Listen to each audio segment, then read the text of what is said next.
Boa tarde, senhores. Bem-vindos ao podcast Momento Doutrinário, episódio número 41. Eu sou o capitão de mar e guerra, fuzileiro naval, Alexandre Soares, imediato do Comando do Treinamento e do Desenvolvimento Doutrinário do Corpo de Fuzileiros Navais.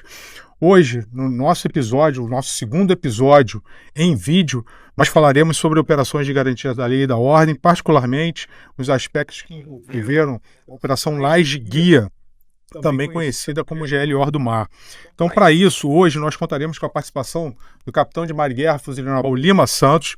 Ele é ex-comandante do Batalhão de Infantaria de Fuzileiros Navais, Batalhão Paysandu, e atual aluno do curso de Altos Estudos de Política e Estratégia da Escola Superior de Guerra.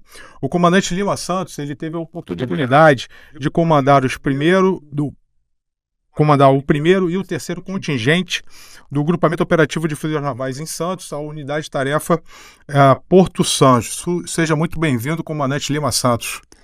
Muito obrigado, Alexandre. Eu que agradeço essa oportunidade de poder aqui falar um pouco sobre a GLO do Mar, né, a Operação Laje Guia, porque foi um desafio muito grande para a gente, né, porque foi a primeira vez que nós tivemos uma GLO nesse nível, né, de atuar em portos e aeroportos. E já pegando esse gancho, comandante, você poderia nos dizer aí, nos contextualizar?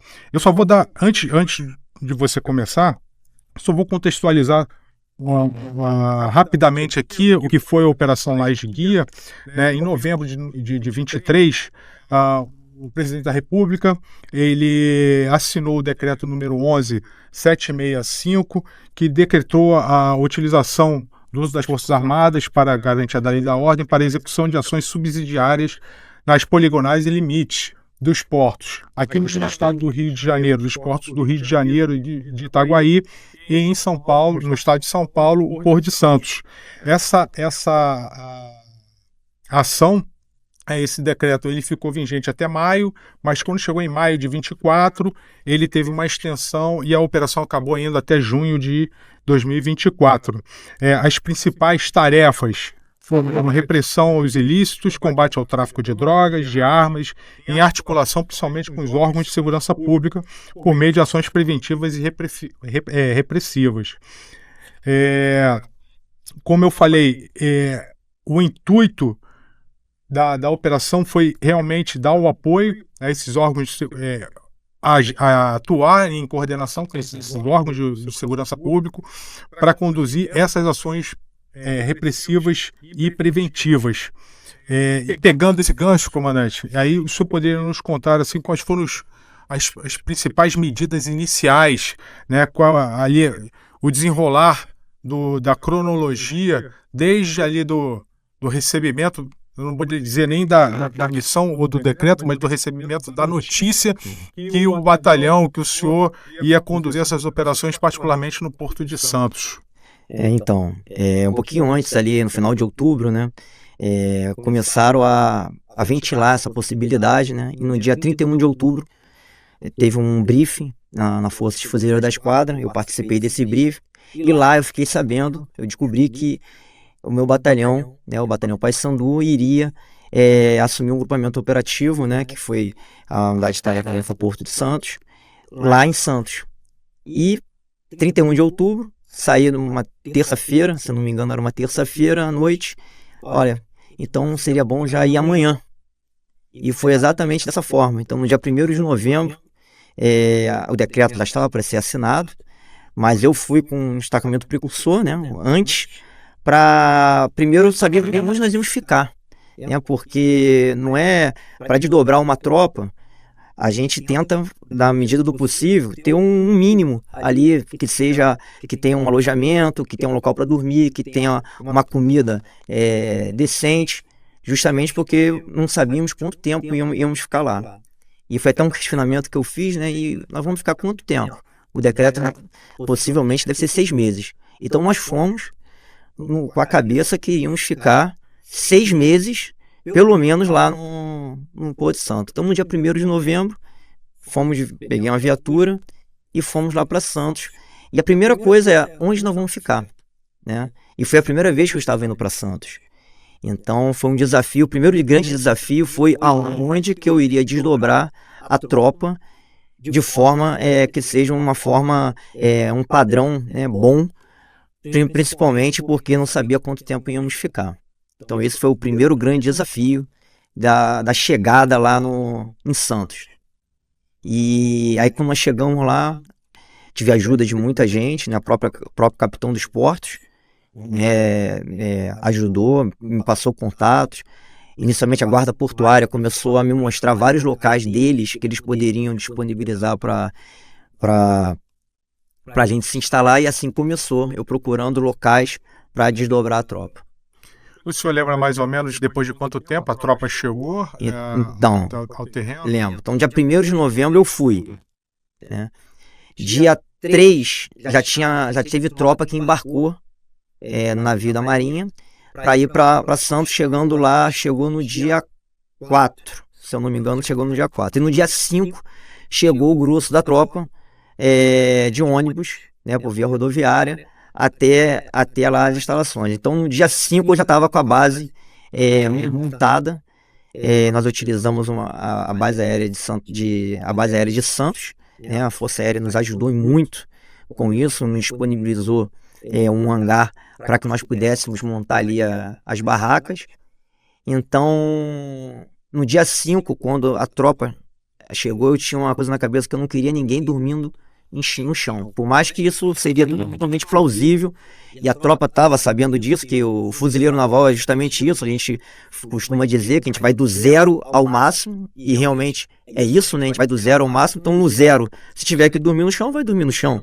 Mas eu queria, pelo menos, foi um esforço muito grande para eles dormirem pelo menos numa cama de campanha. Não é uma... que para quem não sabe, uma cama de campanha não é uma cama com colchão, né, de 30 centímetros, não é um hotel, aquela lona, mas é melhor do que dormir no chão, e nós conseguimos. Então quando o último ônibus chegou à noite do dia 5, eles chegaram, já tinha barraca, e nós fizemos um briefing, porque no dia 6 pela manhã, às 6 da manhã, nós já tínhamos que estar ocupando as posições. E aí eu pego outro gancho, eu chamei a atenção desse aspecto, principalmente no primeiro podcast vídeo que a gente fez, que eu fiz com o comandante Irley. Os aspectos relacionados à Operação Taquari, que foram as operações humanitárias lá no Rio Grande do Sul. E aí, mais uma vez, ali a nossa marca indelével, isso é inegociável, são as marcas da prontidão, da capacidade expedicionária e a capacidade anfíbia, mais uma vez se mostrando presente, e o que nos torna únicos, né? Mas eu tenho certeza, comandante Lima Santos, que durante a carreira do senhor, o senhor acumulou uma certa experiência, e isso o facilitou nesse momento. Embora o senhor mesmo tenha falado aí que nunca tivesse estado por exemplo, em Santos, né? Mas o senhor participou de outras operações de garantia da lei e da ordem? Como foram essas operações? E quais foram ali os principais aspectos similares, ou aspectos que diferenciavam em muito uma operação da outra, no caso? Então, participei sim, né, em 2014, participei também do primeiro e segundo contingente da operação na comunidade do Complexo da Maré, né, e foi também um grande desafio, só que foi bem diferente em termos de emprego com relação à laje guia, né. Eu era oficial, eu iniciei no primeiro contingente como ajudante oficial de operações, e aí no segundo contingente eu dobrei e fiquei sendo oficial de operações no segundo contingente lá na Maré. A Maré a gente atuava na comunidade, especificamente, né? Então nós realizávamos patrulhas, assumíamos posições de bloqueio, outras posições estáticas. Nós tínhamos nós estávamos atuando com a preocupação de não ter um efeito colateral, porque a nossa população que estava lá, a gente estava querendo garantir a segurança daquela população nossa que estava lá, coisa que na operação Laje Guia já não tinha, porque eu não atuava no interior das comunidades. Então, por mais que, para quem não sabe, na Poligonal de Santos existe uma comunidade no interior da Poligonal de Santos, mas nós não atuamos dentro da comunidade, justamente porque tínhamos uma preocupação em relação a isso. Então, enquanto na Operação Laje Guia eu fiquei mais nas vias de acesso, nos terminais dos portos, nos navios, no mar, né, na Operação Laje Guia, fomos muito no mar, o fuzileiro embarcou muito nos navios da Marinha, né? Então, foi ali, teve uma diferença bem, bem grande, né? Por isso que eu falo que foi a primeira vez que quando a gente faz uma GLO, a gente está acostumado a fazer aquele policiamento ostensivo, aquele policiamento onde nós vamos tentar prover dar uma segurança para a população. Exatamente, aquela sensação de segurança. Já na Operação Laje Guia, a população talvez tivesse até essa sensação de segurança, porque quando a gente vai combater um ilícito, um contrabando, por exemplo, de alguma coisa que vai sair no navio, ninguém, a princípio, né, ninguém vê alguém tomando um tiro, ou alguém sendo sequestrado, ou alguém sem segurança de circular por ali. São coisas, são atividades ilícitas cobertas, digamos assim, que a gente não consegue enxergar. Então, na Operação Laje Guia, a gente tinha que atuar com muita inteligência, né, para poder conseguir verificar os locais, as formas que o ilícito transitava pelo Porto de Santos. Isso tanto na parte terrestre, tanto na parte terrestre quanto na parte marítima. Exatamente. E nesse sentido, como é que foi atuar nesse ambiente operacional? Eu sei que nós viemos do mar, nós vamos voltar para o mar, mas como é que foi atuar junto aos navios da Marinha, atuar ali em conjunto com o pessoal da Armada? Como é que foi essa experiência? Não, foi muito bacana, como você mesmo falou, né? A gente já tem no sangue, né? Já temos isso no sangue, de sair do navio para ir para o mar. Só que a gente não fica atuando por muito tempo, né? Porque quando a gente vai fazer um desembarque, a gente embarca no navio, os navios levam a gente até uma praia, a gente vai desembarcar e as nossas atividades prosseguem por terra. Lá não, era todos os dias, nós tínhamos tropa embarcada nos navios, fazendo grupo de visita, inspeção, grupo de presa, né, justamente para tentar fazer ações, né, tanto de patrulhamento, né, ajudavam nas ações de patrulhamento, quanto em inspeções, embarcações, em inspeções em navios. E lá em Santos tem um grande desafio pelo tamanho do Porto de Santos.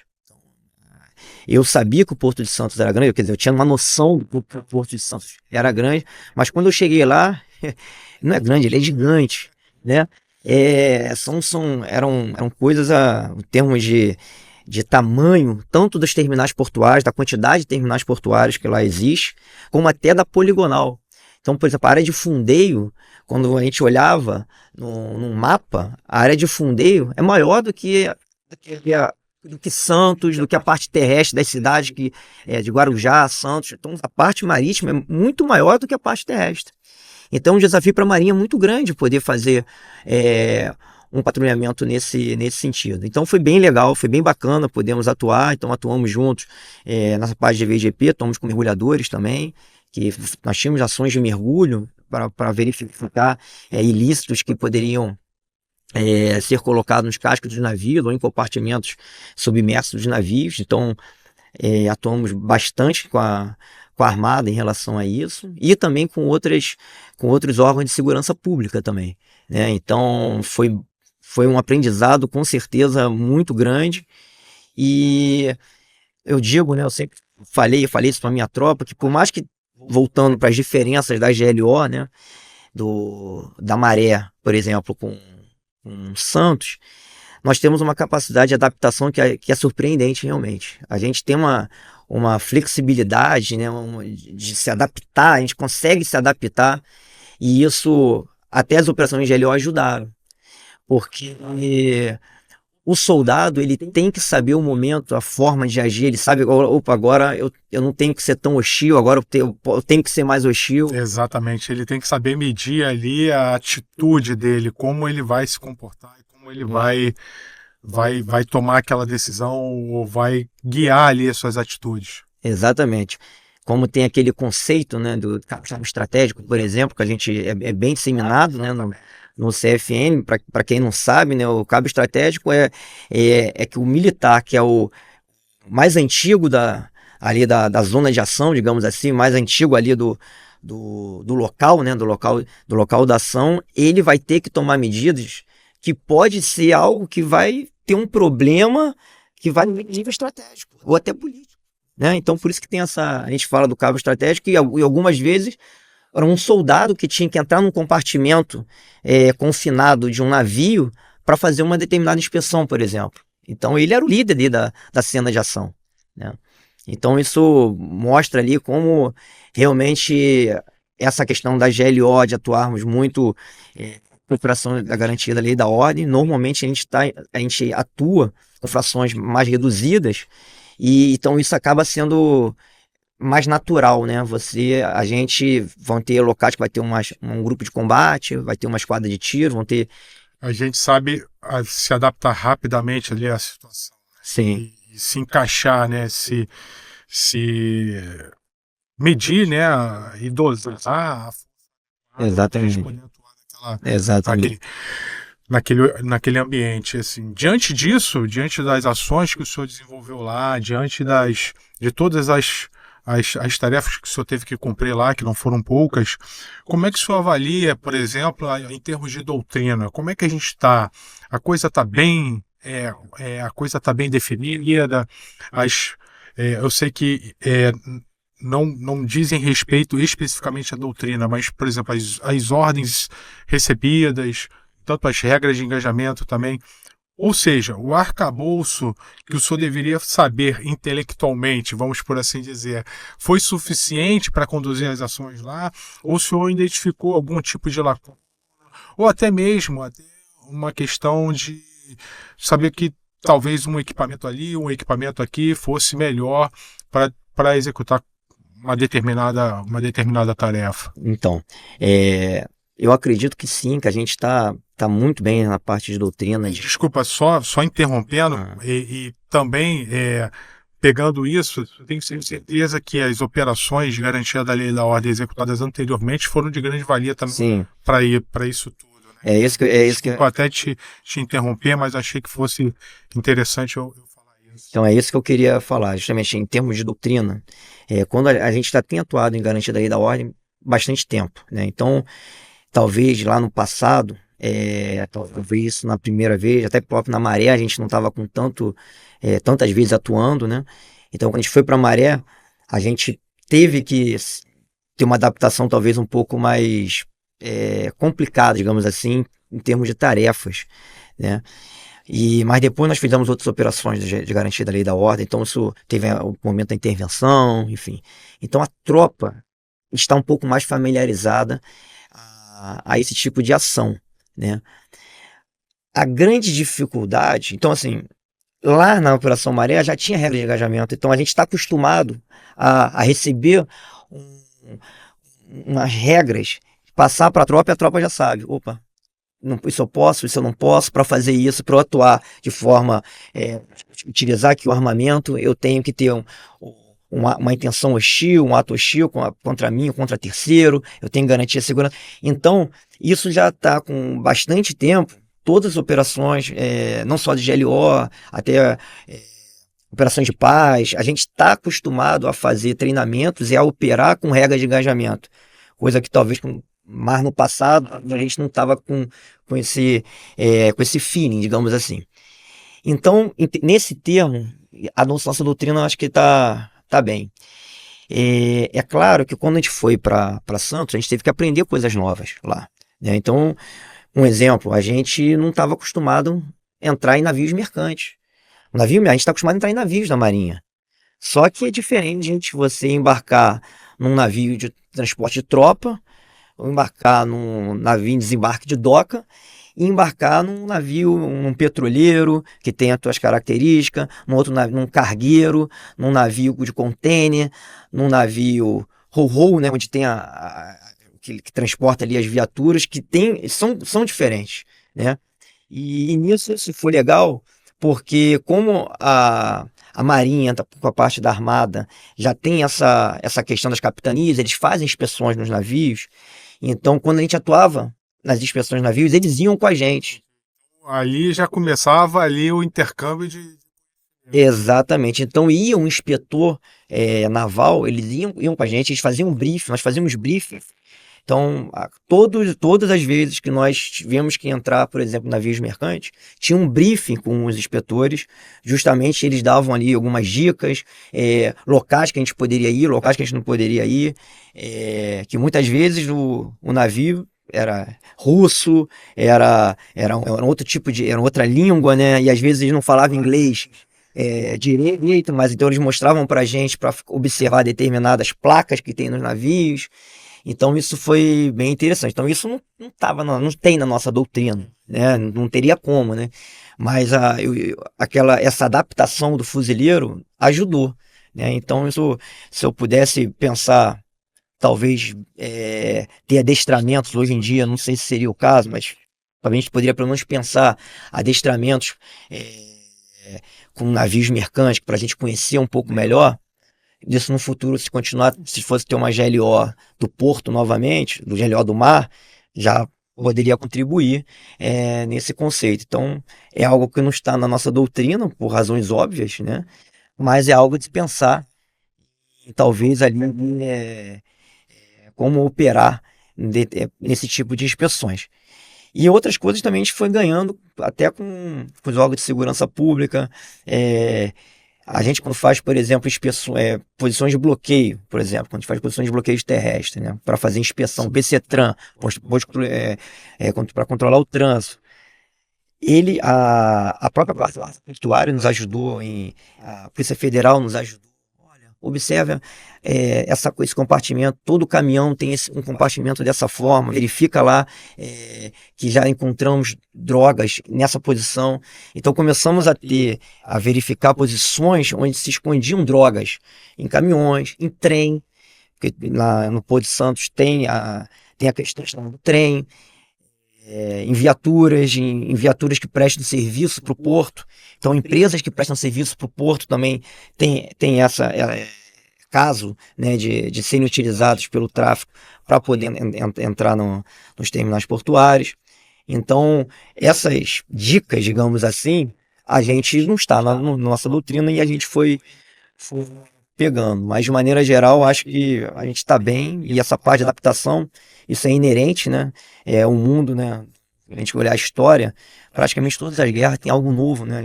É difícil, talvez, um país e 100%, não sei tudo que vai acontecer, seja numa guerra, seja numa garantia da lei da ordem, seja em qualquer tipo de operação, né? Então, acho que de maneira geral estamos bem, sim. A tropa reagiu muito bem, a tropa entendeu, né? O batalhão entendeu, os militares entenderam ali a responsabilidade que nós tínhamos, né? O Santos, tráfego de caminhões é algo absurdo. Se não me engano, tem picos de 12 mil caminhões dia, dependendo do período do ano, né? Dependendo do período, do tipo de safra que está saindo, dos grãos que vão sair, que não vão, navios container que estão no terminal ou não. Eu fico imaginando assim a questão de tentar controlar isso tudo, né? Realmente, e é lógico, né? Dentro desse contexto da operação de garantia da lei e da ordem. Em termos de comando e controle, o senhor teria alguma coisa a acrescentar em termos de ensinamento, de oportunidade de melhoria, de coisas que o senhor viu lá que poderiam assim ajudar nessa parte, ou outras coisas que funcionaram muito bem em termos de comando e controle? Uma coisa que, por exemplo, nós fizemos e funcionou muito bem, nós utilizamos, tem um centro de controle já no próprio Porto de Santos, por exemplo, que é o CCTOM, que é da Guarda Portuária, e nós tínhamos todos os dias militares lá para facilitar elementos de ligação, porque é um centro de controle que tem câmeras. Então, isso nos auxiliava muito bem. Os próprios equipamentos que nós temos, em termos nós utilizamos bastante equipamentos rádio, que favorecia, facilitar, mas talvez pudéssemos pensar em termos de melhoria, mas é algo que a gente já está buscando, né? Seriam às vezes rádios menores para facilitar ali a mobilidade, muitas das vezes, né? Mesmo porque às vezes tínhamos que transitar por locais menores, né? Nos terminais, enfim. Mas o comando e controle funcionou bem, né? Utilizamos os nossos rádios. O senhor tinha um PC lá montado? Tinha um PC montado e o Porto de Santos, para quem não conhece, tem um canal, né? E aí tem terminais portuários dos dois lados. E não tem um túnel, né? Estão tentando construir um túnel, não tem uma ponte. Para passar de um lado para o outro, ou você tem que dar a volta pela BR, que demora muito, ou usa uma balsa. Então, assim, como existia lá no Porto de Santo esse canal que acaba sendo um grande obstáculo, então eu vi a necessidade logo no início de ter uma base avançada na outra margem, né? Então, eu tinha que ter uma base mais forte por causa da manutenção do material, por causa da questão logística, né? Mas eu tinha necessidade de ter uma reação do outro lado, porque se eu tivesse que atuar, grupo de reação, por exemplo, da margem, vamos chamar assim, de Santos, né? Que lá tem a margem do Guarujá e a margem de Santos, eu teria que ia ter muita dificuldade. Então nós tínhamos uma base avançada que ajudou nesse comando e controle, né? Usava ali o rádio, utilizávamos hoje em dia nós temos aplicativos no celular que também que favorece isso. A gente consegue ter um comando e controle, uma consciência situacional, sempre bem atualizada, né? Então a gente temos comando e controle, conseguimos bem, minimizando essas questões até por causa do terreno, né? A gente teve que fazer essa questão da base avançada e eu achei que não tive tanta dificuldade em relação a isso. A maior dificuldade era às vezes nas operações interagências, né? Até por conta dos sistemas. Exatamente. Esse tipo de rádio, esse tipo de coisa. Então talvez se a gente pensasse, será que era o caso a gente ter alguns rádios ou rádios que pudessem, às vezes, ser os mesmos dos órgãos de segurança pública? Será que é o caso? Será que poderia? Será que não poderia? Podemos pensar, né? Até em termos de interoperabilidade, iria ajudar bastante. As respostas seriam um pouco mais rápidas. Exatamente. Porque quando atuava com outros órgãos, aí às vezes tinha que usar ou o telefone, ou colocava alguém de ligação. Então aí era sempre quase um telefone sem fio, né? Um falava com o outro, enfim. Mas funcionou bem. Em termos de, já saindo da parte de comando e controle, em termos das ações propriamente ditas, né? Da sua manobra ali, como é que as coisas se desenvolveram? Então, a gente lá, né, como eu falei ali, comparando lá com a GLO da Maré, né, digamos assim, da Operação Maré, que lá eu ficava bem ostensivo na parte das comunidades. Lá no Porto de Santo dependia muito de ações de ataque de inteligência. Então, sim, eram coisas mais direcionadas. Era coisa mais direcionada, né? No início, a gente até foi bem ostensivo. Então, o primeiro dia, como eu falei lá no início, né, no dia 6 de novembro, às 6 horas da manhã, eu fiz um alagamento, como a gente costuma dizer, que é espalhei a tropa em tudo quanto é lugar, né? Até mesmo para mostrar a nossa capacidade, para mostrar a nossa força, né? E, enfim. E aí depois a gente foi alterando, né, para ações mais ditadas pela inteligência. Então, isso foi algo muito importante. Então a gente fazia um monitoramento dos navios de interesse. Então nós tínhamos navios de interesse, dependendo dos portos que aonde os navios estavam vindo ou indo, a gente tinha que fazer um controle, né? Então a gente sabe, né, que o tráfico de droga muitas vezes vem de países da América do Sul e vão depois ou para a Europa ou para a China, ou até mesmo para a África, para alguns portos da África. Então, normalmente, esses navios, nós tínhamos uma atenção maior, justamente. Então, a gente já fazia ali ficava ali, inclusive, aí nisso atuava de maneira conjunta com a polícia, com os próprios navios da UT Marítima, da Unidade de Tarefa Marítima, com seus navios. Nós estabelecíamos vigilâncias, vigilância tanto na parte terrestre quanto na parte marítima. E nós empregamos uma coisa bem bacana lá, que utilizávamos lá, a gente tinha vigilância lá na área de fundeio, lá fora, a gente conseguia manter a vigilância e nos ajudou. Tivemos ações positivas em relação a isso, né, porque nós ocupamos posições lá fora, né? Isso foi bem interessante. Utilizamos drone, né? Os drones também ajudaram. Então, a gente tinha assim, elementos de captação, né, os informes, né? A gente tinha drone, a gente teve helicópteros, inclusive de órgãos de segurança pública, helicópteros da Marinha que nos ajudaram também em termos para atuar na área de fundeio. Nós recebíamos informes também dos órgãos de segurança. Nós utilizávamos a própria tropa, né, no dia a dia, na hora que fazia um PCTran, por exemplo, fazia contato com um caminhoneiro, às vezes eles passavam coisas para a gente, né? Então isso era muito interessante, né? Porque muitos deles entendiam, a grande maioria entendia que a gente estava ali, não teve praticamente problema nenhum em relação às pessoas que trabalham no porto, né, no maior porto do Brasil, né? Então eles queriam que a gente realmente combatesse isso, porque não é interessante a gente ter essa mancha, uma grande quantidade de drogas costuma sair pelo Brasil, costuma sair pelo Porto de Santos. Então eles tinham essa preocupação, né? Então eles nos ajudavam muito, muito.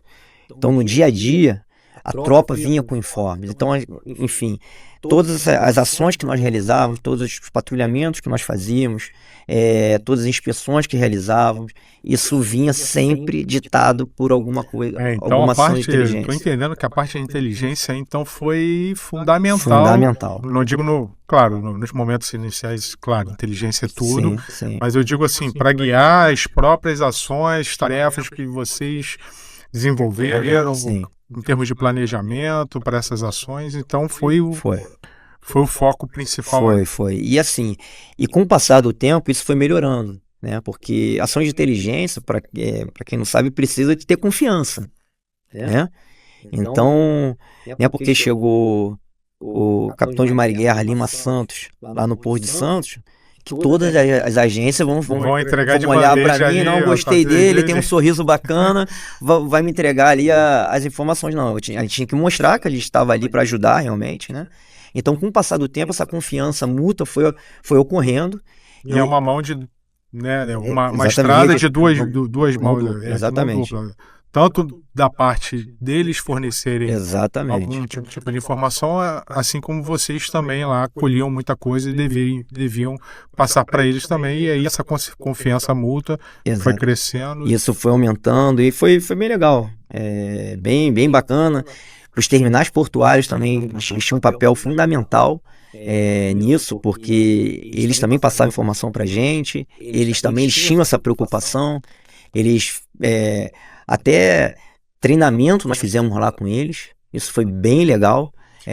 Esse treinamento foi com o pessoal, a própria guarda portuária? No sentido de, por exemplo, da gente ele nos ajudar a um caso de um informe que chegou na hora, então nós fizemos tipo uma reação para eles saberem o que eles tinham que fazer, né? Então tivemos terminais que fizemos isso e foi muito positivo também, foi bem interessante esse emprego dessa forma, né?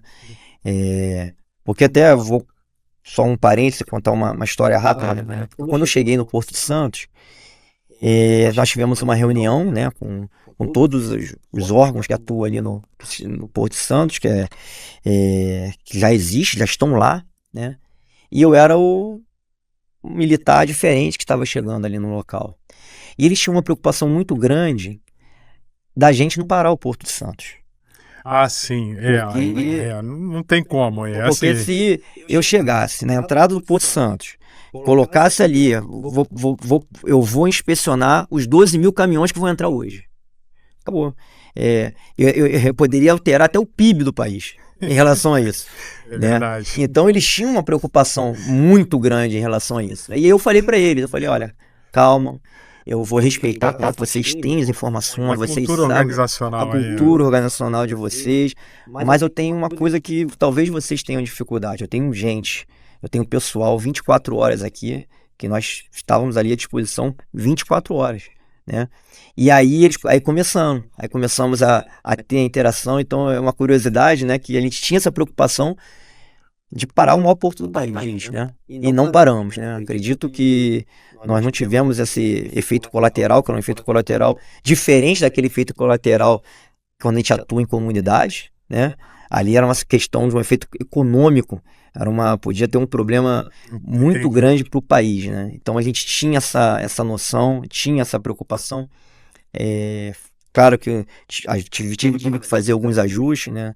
Principalmente no primeiro dia, né? Tive que, não, vou tirar esse posto de controle de trânsito, em vez de ficar aqui, vamos jogar um pouco mais para cá para poder ter mais uma via das viaturas, enfim. Nossa flexibilidade Exatamente. Realmente impressiona. E em termos de logística, o que você pode contar para a gente, comandante? Então, como eu falei, imagina de um dia para o outro receber a missão, né? Santos, por mais que pareça ser perto, não é tão perto assim, né? Então, a logística, logo ali, uma base. Então, tem que ter barraca, tem que ter cama, tem que ter lugar para fazer a comida, né? Porque a gente não ia receber diária para poder comer no local. Então levamos ração no início para comer a ração, né? Até estabelecer a cozinha, uma cozinha de campanha, como a gente costuma dizer, né? Então, mas não é só chegar e montar, tem que manter. Então tinha que ter meios para fazer manutenção das viaturas, tinha que ter meios para poder conseguir os suprimentos, para levar a comida. Vamos comprar proteína, né? Vai deixar onde a proteína vai ficar debaixo da barraca a 40 graus? Não. Tinha que ter o local de frigorífico, e a Marinha tem contêineres frigoríficos, né? E isso ajudou muito, muito, muito. Então, isso até me surpreendeu muito positivo, porque eu não tinha nem noção de que eu tinha capacidade, que eu tinha condições de ter 2 contêineres frigoríficos ao mesmo tempo lá, e eu tive isso. Então não pude reclamar, não tenho que reclamar em relação a isso, mas eu sei do esforço logístico que foi, porque você tinha que tirar um contêiner logístico do Rio de Janeiro, levar para lá, não é, quando eu falo contêiner, não é uma bagagem um contêiner de 40 pés, é muita coisa, né? Então teve esse desdobramento, e então ali para quando a gente estabeleceu a base, naquela crescente, claro que no início eu ainda não tinha, a cozinha demorou alguns dias, né? No início comemos ração, depois já tinha a cozinha, veio a proteína, veio o frigorífico. No início a gente tem caminhão frigorífico, então no início a gente utilizava o caminhão frigorífico. Entendi. Mas também não dá para ficar usando o caminhão frigorífico por 6 meses. O tempo todo. Né? Aí veio o container, então aquela questão... Junto com isso tudo, os geradores... Exatamente, geradores, aí tem que ter geradores, porque não dá para ficar usando a energia de terra. E a energia, no caso, seria da base aérea de Santos, né? Então, que não está acostumada, eles estão preparados para uma determinada carga, né? Então, tinha essa preocupação, que aumentou na hora que eu tive que criar uma base avançada. E aí, na hora de criar uma base avançada, eu gostaria até aqui de agradecer muito ao comandante Figueiredo. Sempre ele, comandante Figueiredo. Sempre o senhor. Impressionante. Porque nós pudemos utilizar, né? Nós temos... A gente tem barracas de banheiro, por exemplo, né? Então, às vezes as pessoas não imaginam, né? Então, a gente pôde mobiliar, né? Várias barracas na base avançada que conseguia colocar até ar-condicionado. Então, conforto para a tropa, conforto para a tropa. Então, a gente pôde desdobrar essas barracas, barraca-banheiro.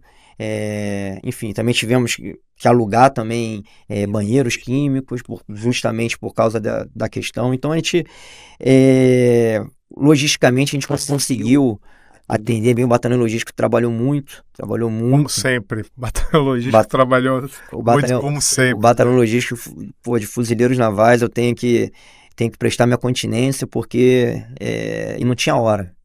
Porque os problemas surgiram, né? claro, uma questão dessa, então, por vezes eu ligava de noite pro comandante do batalhão logístico lá, pro Silvaldo, tô precisando, tô na onça aqui, eu preciso de uma ajuda aqui, e eles providenciavam, mandavam uma viatura, mandava gente capacitada para às vezes fazer uma manutenção bem específica de alguma viatura. Então, a gente, mais uma vez, aquela questão, a nossa doutrina, a gente tem uma doutrina de trabalhar em grupamento operativo, né, de ter a infantaria fazendo o teu papel, né, a parte ali do combate terrestre, tem a parte logística, tem o CASC, que faz o apoio de serviço ao combate. Então, essa questão que a gente tem de conseguir pegar caixotes, né? Então, pega o caixote logístico, tem um caixote de combate, isso funciona, nessas horas a gente vê que funciona muito bem. Porque eu não me preocupava, eu sabia que o meu CASC iria fazer a manobra que fosse necessária para me apoiar logisticamente, né? Então, isso funcionou muito bem mesmo. Bom, excelente. Em termos de material, melhoria de material, o senhor teria alguma coisa a acrescentar? Teria no sentido que o nosso material ele é feito para o combate, né? Então a gente tem uma preocupação com a segurança dos nossos militares. Então, por exemplo, os coletes eles são para proteger de todo o nosso corpo. E aí quando fazia inspeções, por exemplo, somente nos navios, isso atrapalhava algumas vezes por causa do tamanho dos compartimentos que tem nos navios mercantes. Então, muitas das vezes a gente tinha que, em alguns momentos, tirar esse material, né, para poder inspecionar. Então, se a gente conseguisse, e tem, né, o próprio CFN tem alguns coletes menores, mas se conseguisse isso para a infantaria também, ter alguns coletes, por mais que vai reduzir um pouco ali a área, né, a ser protegida, mas é um pouco mais flexível, um pouco mais prático de você utilizar, principalmente em locais confinados. E até mesmo o próprio armamento, porque determinados compartimentos que tinha que retirar, a gente tinha que ir sem o próprio armamento. Então, talvez ter mais armamentos menores, né? Talvez isso poderia ajudar. Então, algo de se pensar, se é o caso, às vezes, do batalhão de infantaria, ter alguns materiais, ter uma quantidade ali razoável, para, se for empregar em locais que vai precisar de ter uma mobilidade maior, talvez fosse interessante ter uns equipamentos um pouco menores para poder facilitar e não perder a segurança, né? Então, algumas vezes o soldado ele tinha que entrar num compartimento sem proteção, tudo bem que estava num navio, mas a gente não sabe o que poderia colocar lá dentro, né? Então, essa é só uma questão de se pensar em termos de mobilidade, tá, para esse tipo de ação. Perfeito. Eu ia perguntar a comandante Lima Santos se o senhor, dentre de tudo que eu perguntei, o que você acha na sua concepção que foi assim primordial para o sucesso da operação, porque realmente tudo que a gente escuta e vê, né, e lê dos relatórios, a gente vê que realmente foi uma operação muito bem conduzida, né, com vários resultados. Mas aí eu queria ver do senhor o que na sua concepção que realmente assim que foi primordial para que isso tudo desse certo, né, e para que a coisa fosse levada a bom termo. Eu acho que foi volto a falar da capacidade que a gente tem de se adaptar, né, porque foi algo novo, né? Então, isso acho que isso aí para mim está no cerne do fuzileiro, né? Então, muitas vezes a gente é muito crítico, né? O brasileiro é muito crítico, tem até um pouco da síndrome de vira-lata, que a gente acha que o outro é melhor, não, pô, a gente não está tão bem. E quando você é colocado à prova, né, várias críticas que você faz em cursos, em adestramento, em treinamento, você ali, cara, deu certo, então funciona, né? Então essa capacidade que a gente tem de se adaptar, eu acho que foi para mim o principal, né? E também a questão de ajudas que nós tivemos, né?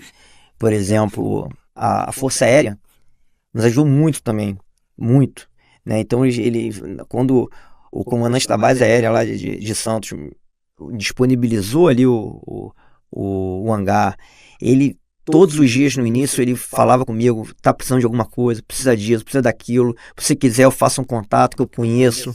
Então essa ajuda que eu tive da Força Aérea no início, a ajuda que eu tive da Capitania dos Portos, né, do então comandante Robledo, né, que agora é Almirante Robledo, ele também abriu as portas da capitania, né?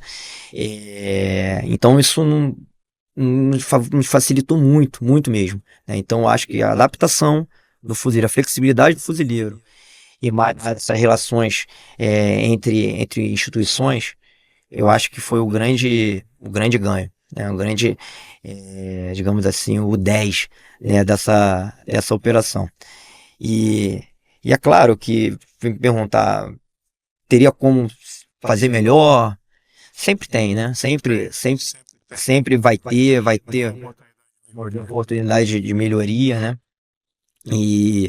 Mas eu acho que foi bacana.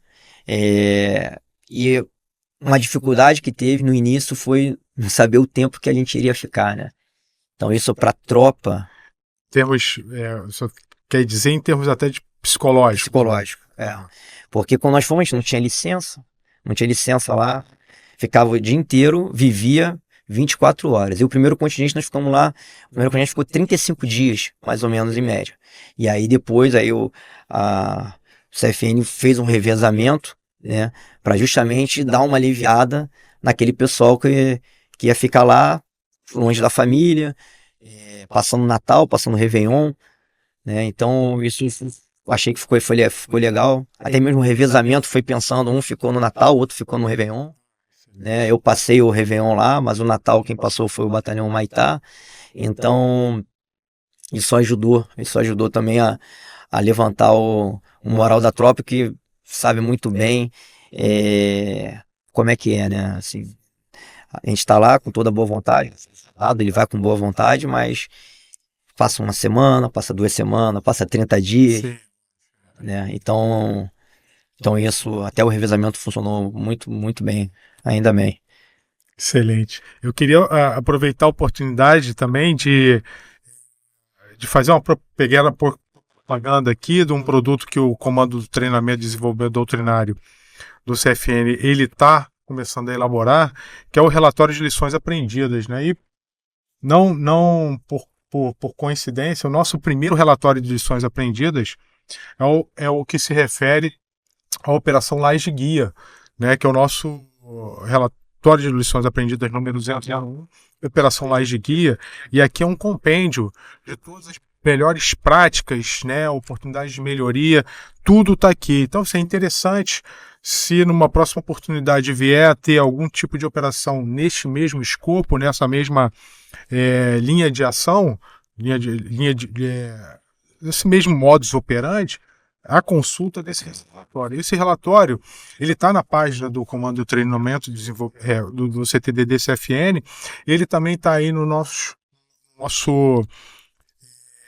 na nossa página aí do YouTube, o endereço correto vai ser publicado ali direitinho para você clicar lá e achar esse relatório. Além disso, eu também, em termos de doutrina, né, eu queria também só relembrar, tá, que os nossos manuais agora também estão em formatos de audiobook.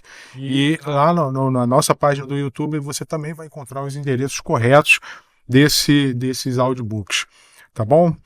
Comandante Lima Santos, já caminhando aqui para o encerramento, eu gostaria de agradecer ao senhor por o senhor ter saído um pouco lá da esfera acadêmica e ter vindo aqui prestar vamos por assim dizer, esse serviço ao CFN, que é justamente falar sobre suas experiências durante lá a Operação Laje Guia GLO do Mar. Então, eu agradeço muito a presença do senhor aqui. Eu que tenho que agradecer.